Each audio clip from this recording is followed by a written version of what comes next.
back. Hi, guys. Hi, everybody. How you guys doing tonight? We're kind of later than usual. It's almost 11 o'clock, but excuse me. I have a feeling that we might get some people on because it is later than usual. It's later than usual. It's Friday night. We're on the East Coast. Let's turn the chat on. We'll see how many people, are out west. Different time frame. Hi, Lovey. Might be a little bit better for them. Hi, guys. Okay, so today we got a question last night about money. How much Adam was paid in prison, how much money you make in prison, and considering it's Friday payday, that was my brilliant hubby's idea. Friday payday. Friday payday, we would talk about it. But really quick question before we get started. Can you guys hear us a little bit better tonight? Because I know that you guys have been saying that you've been having problems with the sound, and we've had the phone on a tripod with the case on it, and I figured maybe it was the case. It was the case. Look, everybody could hear us so much better. Way better. It's the case. So we just have to remember we have to take the case off because people are getting really annoyed that they couldn't hear us. Who knew? It was the case covering the mic. Good to know. Good to know. Learn as we go. Learn as we go. So do you want to pick up and read the question? Because I saved the question in your phone. Did you really? Mm-hmm. And then we have a couple comments we wanted to read because they were just... Where did you save it? In your camera roll. We're still learning the phones, guys. Camera? There we go. Mm-hmm. All right. Oops. Photos. We should have had this ready first. Yeah, we should have. There. Remember I airdropped them to you? Yeah, I think that's where it was. This is the Adam necklace for you guys that are asking. It's the only piece of jewelry that I brought with me because I wore it when I picked him up. So if you guys want your very own necklace with your name or Adam's name, there's one probably at my P.O. box in New Jersey with my name on it. Then the link to get that for, what is it, 15% off? It's cheap. Like it was a $60 necklace that with my link you can get it for $18 or $19. It's in the description box. Not a commercial. If you want it to surprise your loved one, get it. If not, that's cool too. Okay, there you go. Nope. That's a really good one. But let's start. Oh yeah. There you go. All right. Can Adam speak further into detail about getting paid in prison? Did the prison pay him for his job as a life coach and for fitness? Was he able to use that money to buy things on the commissary? Was he able to cash it out when he was released from prison to a bank account? Or does it stay in the system? Wow, that's a lot of questions. It's a lot of questions, but a lot of really great questions that I think you have so much insight that you can help so many people. And I learned this too as we went through this. Where the Altoids? Well, I thought you were grabbing the card, the bank card that I was issued on the way out the door. So let's start with the first question. Sure. How do you get paid in prison? How do you get paid? See, this is interesting. In federal prison, and I'm going to school you guys and let you know something that very few people, most of the guys on the inside do not even know that the pay every month when you get paid, regardless of where you work, the money, those funds come out of the inmate trust fund. This is for the federal system. Everybody across the entire federal system, we all get paid out of the inmate trust fund. Now, when you go to the commissary, there's a 30% markup on everything. And you often hear people complain about that. Where is this 30% going? It goes to the inmate trust fund. Now, another little known fact is that the vast majority of the things that we on the inside are able to receive, to enjoy, whether it's the televisions, the cable TV, whether it's all of the equipment up in recreation, all of the hobby craft, all of the leisure, quote unquote, leisure activities, say in the education department, the movies, the books, all of those things are bought using inmate trust fund monies. So technically, it's us and our loved ones who are funding the federal system. The BOP operates on a $7.3 billion annual budget. Huge money, right?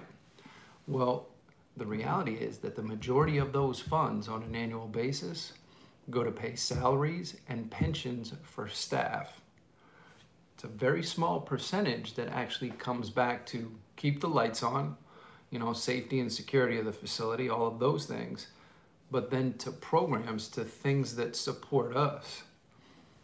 Most of these things that we enjoy are coming directly from us. So that's a little known fact. And it wasn't that long ago, it wasn't always the case, but the endowment, the money that was put aside, that was put into the National Trust Fund, grew to be so large that somebody somewhere said, hey, wait a minute, why are we paying these guys out of our budget, out of the government budget? We need to go ahead and use that inmate trust fund, use that to pay these guys. So technically, we're basically just getting a refund on the money that we spend in the prison commissary, because wages are minimal. I mean, you're literally talking about pennies on the hour. You know, it shouldn't be legal, but it is. That's the way it's been for a very long time. It's Congress that sets those things. They're the ones that basically allowed the BOP to operate that way. Even the staff, the officers that work in commissary, who basically check the items, pass them down the chute, they get paid out of that fund, their salaries. So like when the government shuts down and none of the other officers were getting paid, everybody was on hold, those guys that worked in the commissary, that ran the commissary, all of them continued to get paid because it came out of our funds. The officers or the inmates? Even the officers. Yep. How is that legal? It was written into the law. Those funds are supposed to be very carefully monitored. By whom? By Congress, but there's not the oversight. Obviously, there's not that much oversight. And you know, I mean, we can talk more at another time about how much of the, you know, the backdoor deals that get done before the goods even get to commissary. It's why they're so expensive. You know, everybody's looking to exploit the monopoly. It's a one-stop shop. You know, there's no choice. You have the prison commissary or you don't get it. So whatever it costs there, if you want it, that's what you're going to pay for it. There's no way around that. There's no competition. So that's the unfortunate reality. You know, the inmate pay, that's where it comes from. For me personally, I had a number of different jobs. My main objective was to make sure that I was constantly putting myself in a position where I could get paid, you know, for the services that I was providing the community, you know, working with guys in fitness, whether it would be coaching, with reentry. For me, it was about not being tied down to one central area. Like if you work in the education department, you're responsible, if you're a tutor in a classroom, you're responsible to be there all day, every day, you know, regardless of what else you have going on. And they should pay those guys a whole lot better, but they don't.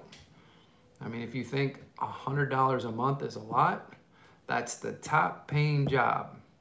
Now, you know, the counter that so many people will say, and I've had this discussion with, I can't tell you how many different staff members, you know, about what our costs are.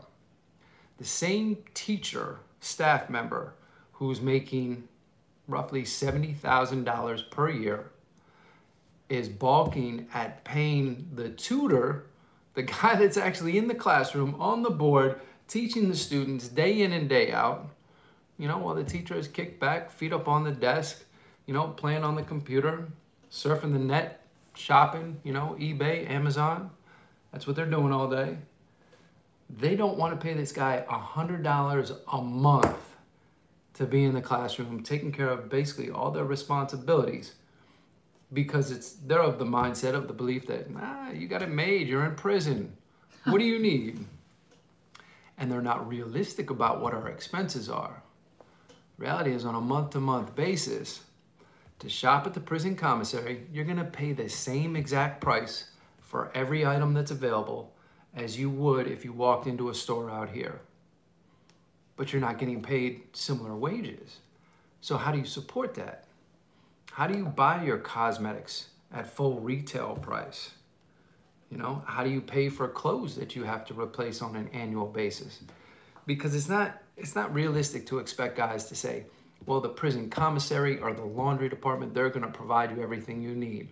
And for those of you that have been on the inside, or you've heard your loved ones speak about, when you go over to say the laundry to pick up soap, they're going to give you a bar of lye soap. It might be all right to wash clothes, but you're not trying to put that on your skin, wash your face with it. Is it like sandpaper? I do not advise. I mean, lye soap, that's going to dry out your skin. It's going to, yeah, that's not good for you. And a razor, you know, you're going to get a single blade, old school Bic razor. And that's what you're going to have to shave with. You're going to have to figure it out. You know, can you get by on those things? Sure. Is there an easier way to do it? Can your time be a little bit more comfortable if you have a couple dollars, you know, to spend in the commissary? Absolutely. So that's a big thing, figuring out how you're going to get paid on a month-to-month basis, you know, to do it legit. As I said, it's only pennies on the dollar per hour. For me, I was fortunate. I had a couple different jobs. I was able to draw pay from a couple different departments, but I never made much money. You know, to make $150 a month when I was working 3 different jobs just to stack those together. And when I work, I work. I mean, that's how I am. You know, I feel a responsibility to follow through on whatever I'm, you know, making a commitment to. So it's difficult to find those positions. I know when I was leaving, there were guys that were trying to get into those roles, you know, cleaning the computers. That's a trust fund job. There's different things. There's different opportunities. But remember, I was there at that facility for 10 years. And it took me some time to get into those roles. And you only have a couple different positions. So it's kind of how the pay works. And, you know, if you're fortunate enough to get into, I say that loosely, to get into, say, prison industries. For the federal prison, that's Unicor.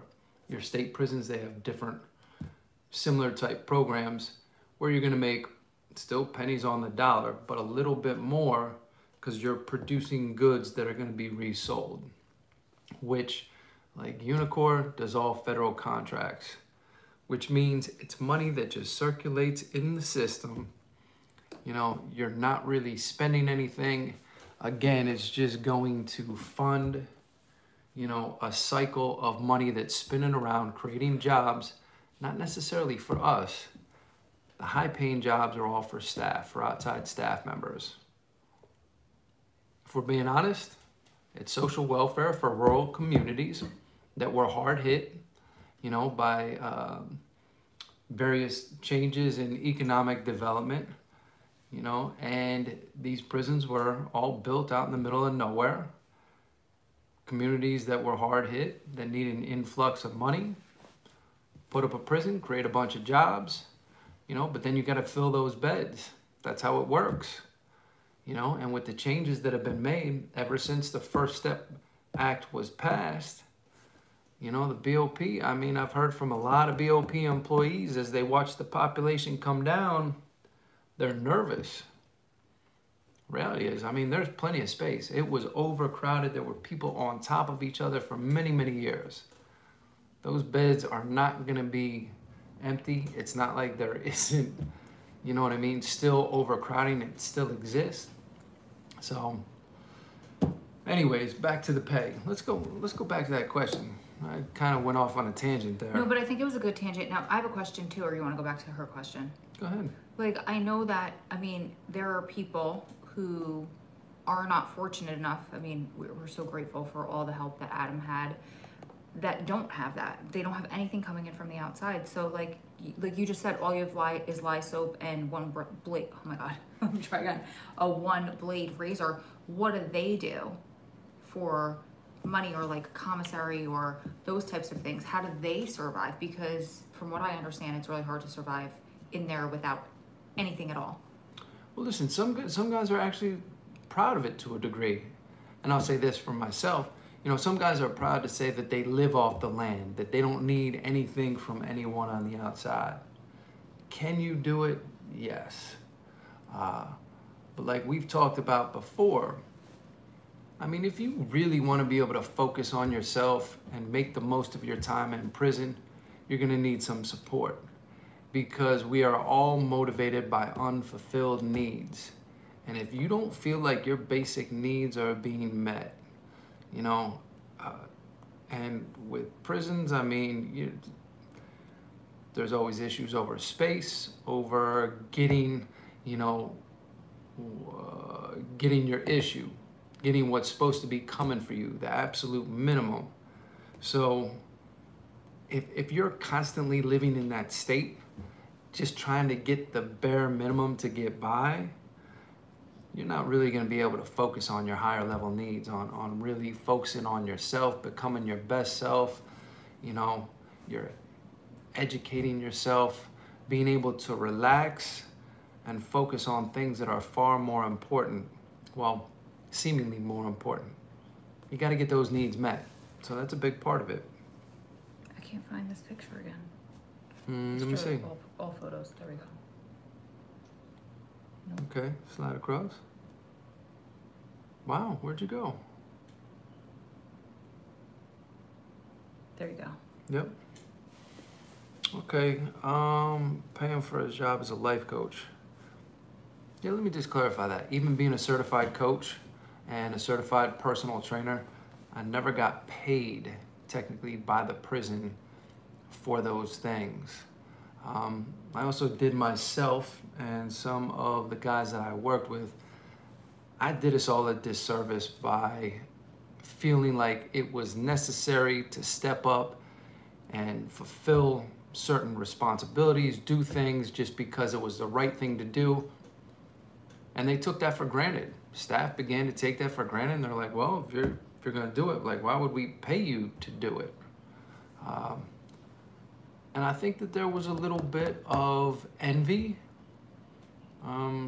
because we were able to receive this education, cultivate this skill set, and it made some of them nervous. That's the reality.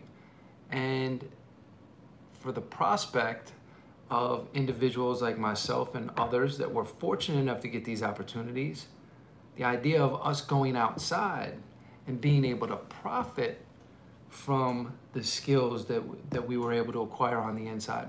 A lot of people weren't happy about that, you know? They did not genuinely want to see us succeed at that level, which is unfortunate. Yeah.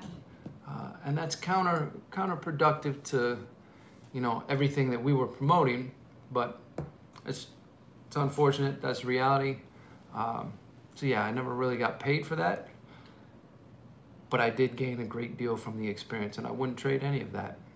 Can I ask a question? Yeah. Why is it you think though, because you just said, like, or to me, I'll say it like this, you did not say this, but to me, from the outside looking in, it always felt like to the last minute you were in prison, that people, or like you who did good, always, they're either skeptical about you or they don't want you to do it. Just like you said with the life coaching, they met you with adversity at every turn. Same with, like, you were talking about the day you got out and they were dragging you all day, but it's not like you're this guy that's in and out of the hole and doing awful things and you're getting ready to hit the street again. Like, they know, they've read our emails, they've listened to our calls, they know what your plans are for the future. So why is it, and I can't imagine that you're just the only one that's like that, why is it that if you're trying to better your life, you're met with more adversity on the inside from staff? Is it an insecurity thing? What is it?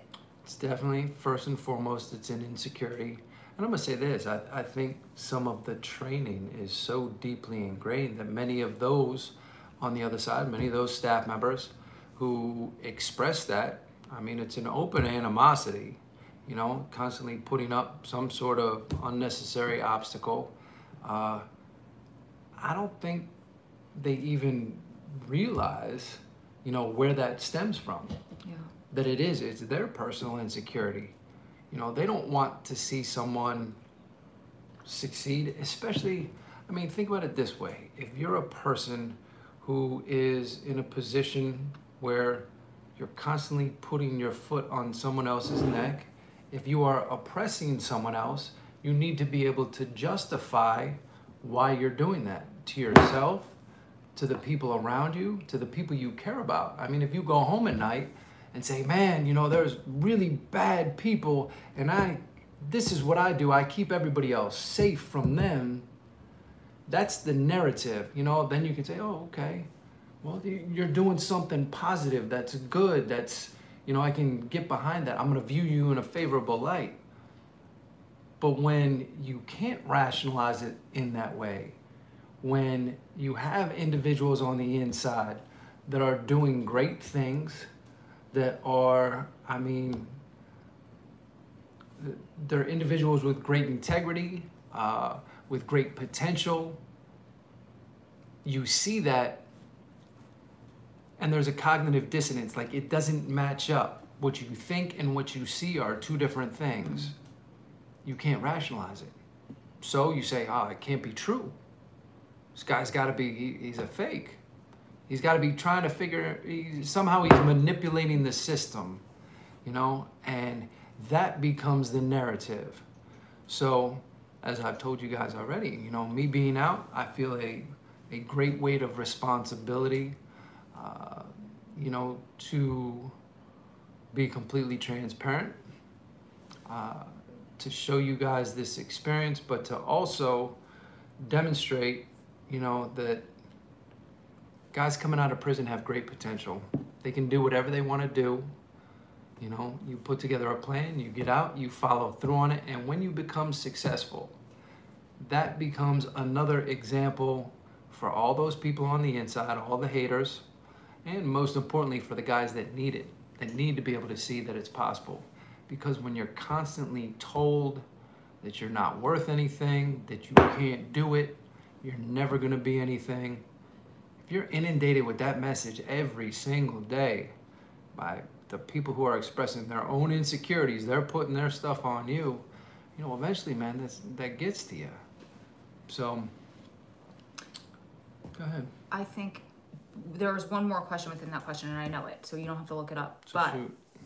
I want to say this first because I want to be very clear, very, very, very crystal clear, is that in my experience, and Adam can speak more to this, but there have been, in my experience, a handful, I'm sure for you more than a handful, of really good, very supportive cops and staff members and stuff like that. So it's not 100% across the board. True. As far as my own personal experience, it's been the majority. But maybe you could speak to that a little bit, because I don't want this to be one-sided or we hate corrections or anything like that, because we don't. I just wanted, that was my experience and what I saw, and I'm kind of jaded because they made the last day that Adam was in prison, that was supposed to be the happiest day of our lives, miserable. And thinking back on it, it was just like there was so much anxiety and so much pain, and it was the best day of my life, obviously, but I just don't want to drag all of them. You're absolutely right. And it's important. It's important to make that distinction. You know, me being here right now would not be possible if it were not for the warden that's mentioned in the judge's decision. She played a critical role, and I will say that the culture that exists inside any system within a facility, you know, is dictated by those persons that are in positions of authority. And it starts at the top and it makes its way down. So if you're in a correctional facility, that means the warden. You know, the warden's the one they call, they're the ones that basically say how things are going to go. They have that absolute authority. And if they say, you know, this is what we're going to get behind, we want to see, you know, the positive, the transformations. We believe in the potential of the people who are here, of, you know, the population, then the staff are going to have to get behind that. And when the circumstances are right, and you know that that authority is fully behind something, and you start to see the other people below line up and start to express, you know, that, man, you know what, this is something that I genuinely believe in. I've seen it inspire others to get on board. The problem is, it doesn't matter where you are, and it doesn't matter which side you're on. When you have strong enough peer influences, whether it's positive or negative, that's going to shift the culture. And it makes it very, very difficult. Even those, listen, there were people on my way out the door that I have known for many years, that I've developed rapport with, that I could see it was difficult for them. Like, they wanted to say something positive to me, but because of the situation, the terms under which I was leaving, and all this disruption with the judge getting involved and my attorney calling the prison and my unit team being so upset, because of all that, they didn't even want to stop and talk.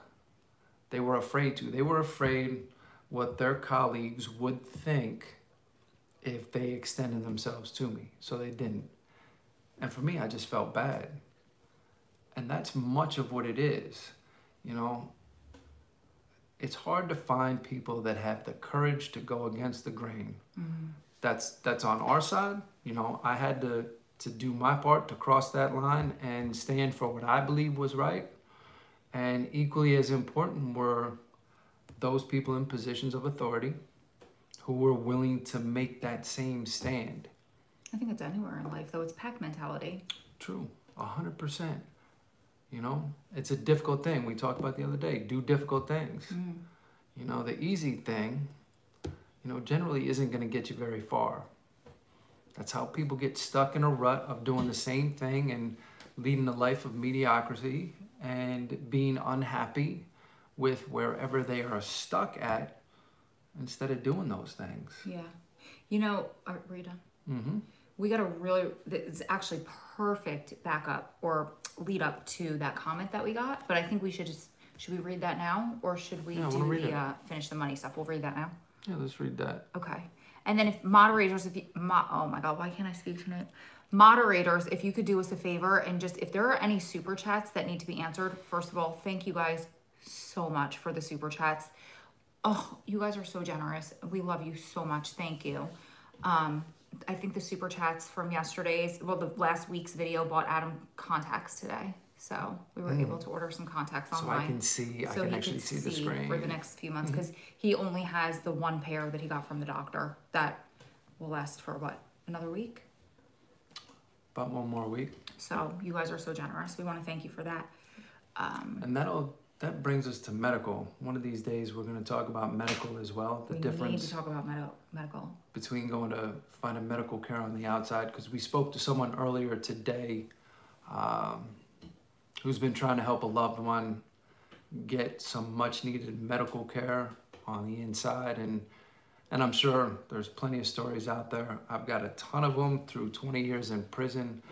My own medical misadventures, they'll call them, you know, getting procedures that weren't the right ones or weren't necessary. Watching a guy die from stomach ulcers, you know, things like that, never supposed to happen.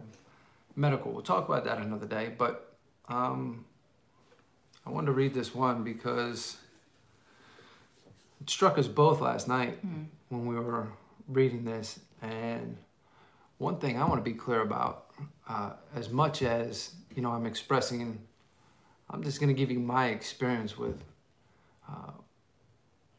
what I saw when I was on the inside, the people that I dealt with, and basically what we're moving towards.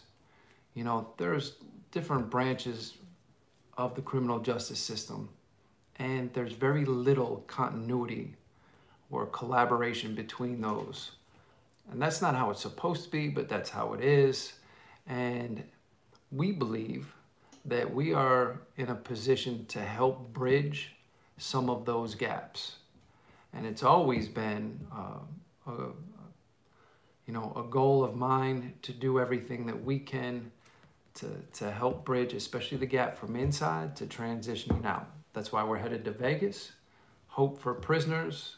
That's where I'm going to be working. And one of the things unique about John Ponder's organization out there is the relationship that he's developed with law enforcement. They work as mentors within his program to help transitioning formerly incarcerated persons reintegrate back into the community. They play an integral role in that process. and in really helping the entire community welcome these individuals back into the fold. That's how it's supposed to happen. As a result, Las Vegas is different from many other large cities where the way that the community interacts with law enforcement, that's largely the result of John's work there. Them being able to bridge that gap, have conversations that normally don't happen, to develop a rapport, a genuine, build real meaningful relationships amongst the people where it's not based on a badge, on an authority, and it's because everybody's on the same page. They're all working towards a common goal. That needs to happen throughout the system. You need to get everybody on the same page. So here's one of... I misspoke. Yep. I'm sorry, you guys, I misspoke. It was the what we got from Super Chats, but also from CashApp. So I saw some people saying that you sent CashApps too.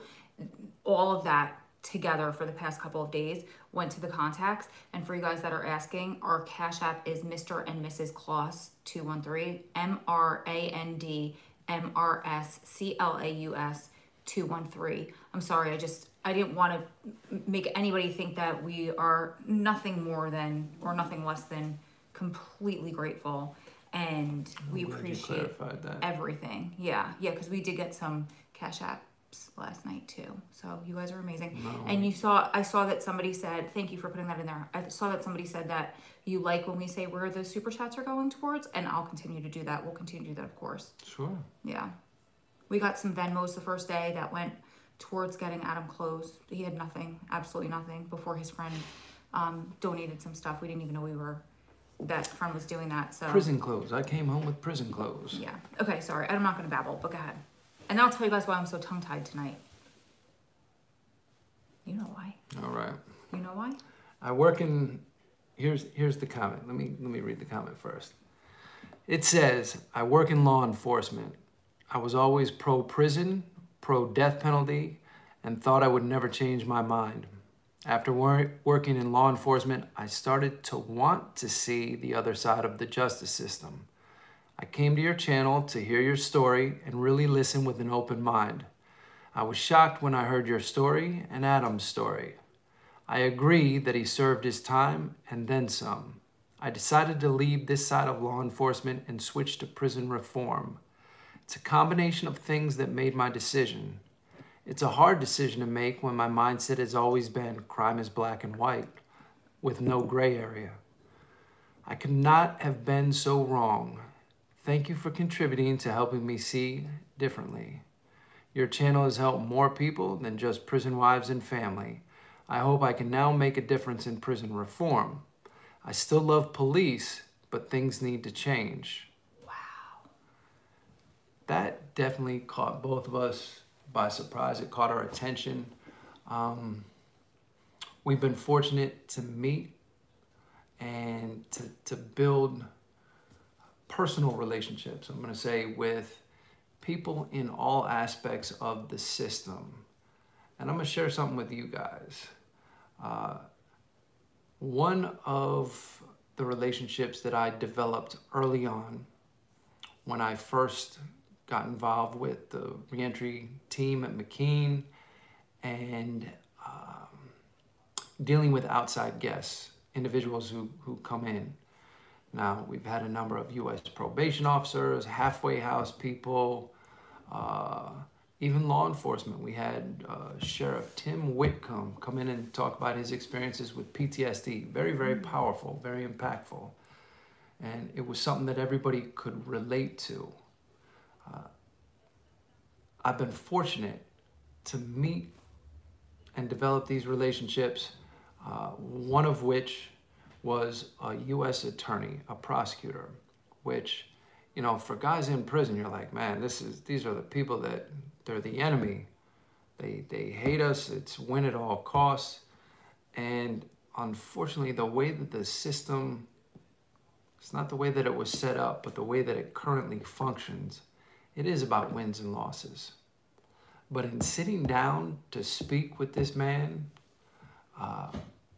and to really get to know him as a person and for him to get to know me, outside of everything else, and to start from there and to realize that he was genuinely invested in wanting to assist in what we were creating within the prison, and him expressing, you know, his belief in the law, but his belief that he had a responsibility to make sure that his involvement didn't just end, you know, the day that the guy was sentenced and went into prison, and, you know, that was the end of his job and never got to worry about that individual again. He was concerned about, okay, what's happening on the inside? You know, I did my part on the front, but now what? And he was willing to come in and sit down and talk with us and discuss how he could contribute to making that experience better, how to make it more meaningful, because he felt that responsibility. And my experience with him changed my whole outlook on prosecutors in general, on law enforcement, it gave me hope. It gave me hope that, you know, that ideal that things could be much better if people are willing to have those conversations. There are people out there, and as evidenced by that message that was left last night, there's plenty of people out there that are willing, that have the courage to do the right thing, to stand up and, you know, be willing to do the difficult things, to have the conversations that need to be had, and ultimately, you know, to change other people's minds. That's the only way that things can get better. You know, we need people like that. So I applaud that individual. I'm grateful to know that we could play some small part in helping to shift their mindset into drawing attention, raising their awareness, letting them know what this experience is like for us. You know, for all of us that are going through this, that have gone through it for years, that, you know, need to see some light at the end of the tunnel. You know, it's people like this that can help get us there. Again, I would not be here if it wasn't for those individuals who spoke up on my behalf. The wardens, that former prosecutor, the number of BOP staff, those people who genuinely believed in me and believed in what we were doing. You know, I don't want to get lost on all of the negativity, because there are plenty of people, you know, it doesn't matter where you go, whether it's law enforcement, whether it's, you know, U.S. attorney's offices, or whether it's in the BOP, U.S. probation. There are people that probably should not have those positions, admittedly, you know. But we need to focus on the people who are doing the things, doing the right things that can help us bridge that gap. That's where we're at. We're trying to form those partnerships now, and encourage, you know, other people to get on board with that. So I don't know how we ended up all the way over here, but I thought it was great. Okay, so I'm fading. We're gonna have to go soon, but I just want to answer the last question that was in those questions, and then there was one here that I think was really good that I wanted to answer. Which was, and it's a quick answer, but when you were talking about like the inmate trust fund and the commissary and all this stuff, somebody said, Adam, how do you know all of this? And I love that question, because I had to learn that not everybody inside, this isn't just like common knowledge.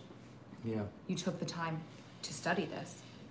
And that's the thing, as I started at the onset of this, as far as getting paid, where the pay comes from, the inmate trust fund, you know, where that money is, how it's generated, how it's spent.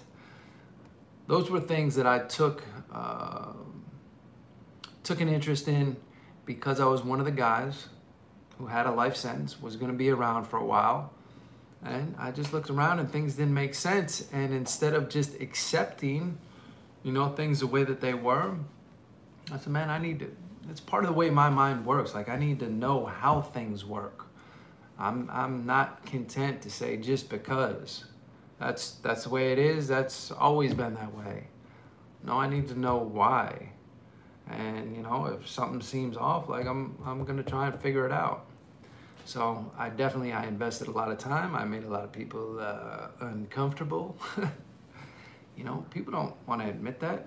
Them guys that work in the commissary do not want you to know that you are paying their salaries. Believe me, that makes them very uncomfortable. So, but that's just one of many BOP secrets. There's a whole lot of them, you know, and we will cover those one by one. As you guys ask these questions, we're going to try and tackle them, try and, you know, better inform you, not only give you the information, but hopefully give you some idea on how you can use it, you know, because it's not enough just to know it. You got to be able to leverage that information to your advantage, you know. So BOP stands for Bureau of Prisons. It's the Federal Bureau of Prisons. Somebody asked. Now, last question. Yep. About back to the money. Somebody had asked if you, you know how like you have your books, whatever it's called, your account. I don't know what it's called. When we put money in the books. Account. Yep. Okay. So money on your books. If you have money in there, what happens when you leave? And grab that card right there. Can I show it? Should I show it? Put your finger over that. Yeah. Show you the card. It looks like this. This is the card. Everybody gets the same card. It's by Wells Fargo. It's a Wells Fargo Visa card. It says MetaBank Money Network. Regardless, the card is set up with what I believe is a 20% transaction fee every time it's used. I know that they did some expose on NPR a couple years ago about it. The fact that guys were getting out of prison, they no longer give them cash, they give them a card, but each time you use it, they're gonna tax you, and tax you heavily. So I have yet to use that card. We were hoping to get to a bank. First opportunity we have, we're gonna open up an account, I'm gonna cash it out, and that will be that. And especially because it was right after payday that I left. So I was able to get that last little paycheck, which, you know, otherwise would have just disappeared. You know, it's not like it would have gone to somebody else. It just would have gone right back into the fund. So To pay an officer. to pay an officer, yep. So, but that's how that works. Generally, when you leave, it used to be, you know, there'd be money from the warden's secretary. Someone up front handled that, where there was a petty cash. They put cash, you know, give you proceeds, because if you were taking a bus, they give you your bus ticket, and here you go, here's 20 bucks. 20 bucks to get you, you know, through the next 24 hours. Figure out how to spread that out and make it last. That's not a great way to start things out, right? Mm-hmm. So, again, you really need support when you're coming out of prison. It's important that, you know, you have people who are there, one, physically to be there with you, to support you along the way, but also that are going to be there to lift you up and make sure that, you know, like that bank card that can help you get to a bank, get an account open, and not let them, so that you don't waste that money. You know, you work way too hard to get however much, those pennies on the dollar that you were able to collect each month, and whatever you were able to save, you got to hold on to it. Yeah. Done. That's it. On a personal note, we had the best workout since, in my opinion, the best workout we've had since you got out today. Since that was ever. so fun. Since ever. Ever? Since ever. Favorite workout. I honestly, favorite workout ever. Literally ever? Favorite workout partner ever. Likewise. So, yeah. No, we had so much fun. How many hours were we out there for? We were out there for a long time, but we were playing. We were playing. We weren't trying to. We weren't trying to run each other into the ground. But we were like genuinely having a good time, like two kids on the playground. we You know were. what I mean?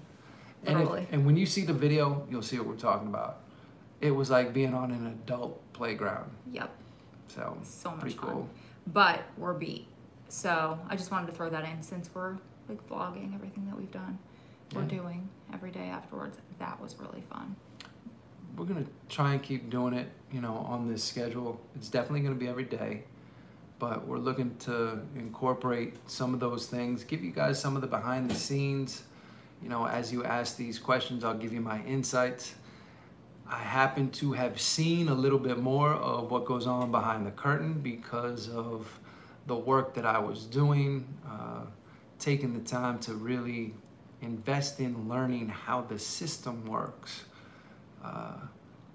And I've got all sorts of interesting info, and I got plenty of stories to share. So keep coming back, and we'll be sure to share those with you guys. Good? Good. Guys, I'm sorry again that we missed some super chats. Sorry, it's just they're moving so fast and we're trying because we're not editing videos right now while we're in quarantine. So it's hard to keep interrupting with questions. Maybe one day we'll just do a straight Q&A. Okay. But for now, we apologize for missing questions. We are so grateful for the super chats. I'm wondering what we're gonna put them towards next time. Maybe we'll do a poll. That'd be fun, right? And if you guys have any more, these were great. These were questions we took from yesterday's video. So we're not going back through the comments just because we don't have time to sit for now 46 minutes and rewatch the video. 46 minutes. Yeah. Oof. But if you, after the video, put them in the comments, we will, we'll answer those questions. And yes, a podcast is 100% in the works. Adam's been saying it for what, a year now that you want to start a podcast when you're Yeah, even longer. Yeah. Got the concept all lined up, something that I know you guys would love, would enjoy. It's in the works. We're working on it right now. So first and foremost, we got to get through the rest of this quarantine, and then we're going to start our journey, our adventure from here to Vegas. Yeah. And then maybe we'll poll you guys and see how many, if you want us to do like more filmed videos, maybe one of those a week when we do the lives. We'll figure it all out. But right now it's just kind of, we're just trying to fit it all in, make sure that we stay here to support you guys. Fit it in, learning as we go. We appreciate you guys, and look forward to seeing you again tomorrow.